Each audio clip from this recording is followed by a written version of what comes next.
আসসালামু আলাইকুম গাইস, তোমরা সবাই কেমন আছো? আবারও মাম্মি মিষ্টি দই বানাইছি। এই যে বানামসা আমার হাতের দইটা অনেক বেশি পছন্দ করে, তাই বানামসা বলছিল মামি আমাকে আবারও মিষ্টি দই বানিয়ে দাও, আমি খাবো। আমি আমার মেয়ের জন্য আবারও মিষ্টি দই বানিয়েছি। আমার মেয়ে এখন মিষ্টি দই খাবে। দেখুন আমি নিচ্ছি এখান থেকে। এই পিস দাম এই যে দেখেন দইয়ের টেক্সচারটা কেমন হয়েছে অবশ্যই কমেন্ট করে জানাবেন।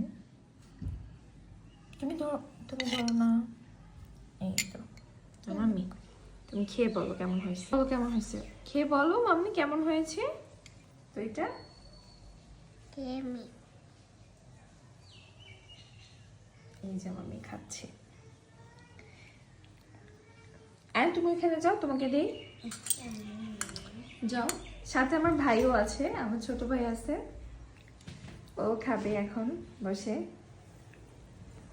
আমি আমার ভাইকে দিয়েছি। আর কেমন হয়েছে? ভালো আছে। যে আমার ভাই খাচ্ছে, আমার মেয়ে খাচ্ছে, দুজনে মিলে খাচ্ছে মিষ্টি দই। আয়ান ভালো লাগে না? ভালো লাগে। মজা হয়েছে? আচ্ছা মাম্মি খাচ্ছে। আল্লাহ হাফেজ বলে দাও মাম্মি। হ্যালো।